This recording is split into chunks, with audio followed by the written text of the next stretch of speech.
oh, just give Aunt so-and-so or Uncle so-and-so a hug. They gave you this nice gift. They're so happy to see you. Where's that pretty smile? Put a smile on your face, so-and-so. Um, all these messages that we give our daughters, I think, lay a foundation that when there are enough of them, our daughters feel ambivalent about what they owe other people and what they owe themselves. So they feel conflicted about it. And it starts with the messages that mothers give very, very young daughters. Because if you think about it, the baby comes from the mother's body. So a child naturally looks to the mother for protection and direction about her body, what's okay and what's not okay. And these messages, I've said them. They just came out of my mouth when I was raising kids. Because as a woman, particularly in the South, I was trained that other people's comfort is more important than my own.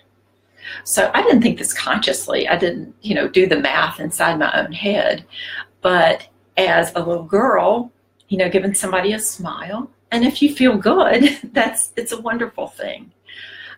Or if you feel grateful for a gift or someone's attention or someone's delight in seeing you. If you feel like giving a hug back, that's a wonderful thing. But if you are asked in some way to override your own natural feeling, then you're taught to put others' needs and wants and desires for you ahead of your own sense of sovereignty or power over your body.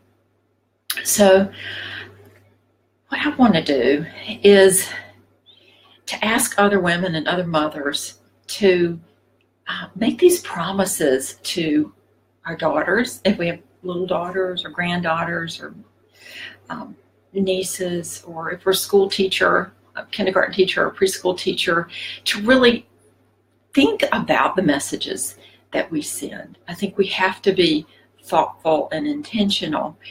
And if you have been raised traditionally, by definition, I think you'll have to go against the grain, go against something inside of yourself to break this pattern that I think lays a foundation for sexual harassment, sexual assault, sexual abuse. It doesn't, I want to be really clear about this, it doesn't make the woman responsible for what happens to her.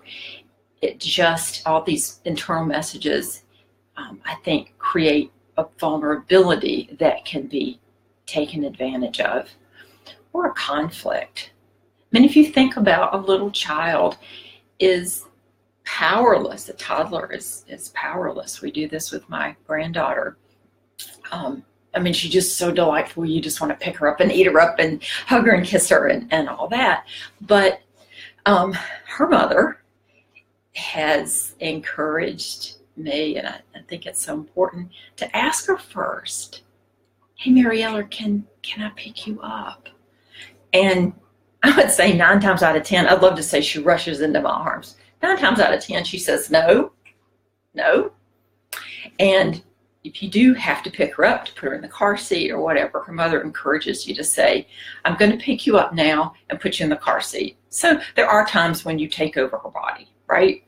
But if she allows you to pick her up, and she'll say, down, and she fully expects you to put her down. But if you think about it, how powerful that is for her to get the sense that she can direct whether or not somebody picks her up, gives her a hug, or she gives him a hug, or puts her down. I mean, that's got to be encoded in the unconscious foundational part of her brain, that she's valuable and she's in charge of what happens to her body. So I think these messages, when mothers say your safety comes before my social comfort, when mothers say, if you tell me that you feel uncomfortable around a relative or family friend, I'm going to listen to you and take you seriously. That doesn't mean that you're going to run out and accuse a person of doing something. It might mean that you won't leave your daughter alone with the person, that you will accompany her and supervise things. I mean, what could be wrong with that? That may mean that it inconveniences you. You'd rather be talking with the adults in the other room or something. But if you take that really seriously, what she says, then if, she has to tell you something later on, she'll be more likely to.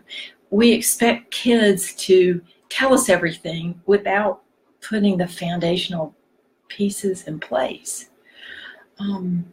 So you don't owe anybody a hug or a smile. I'll put your safety before my social comfort.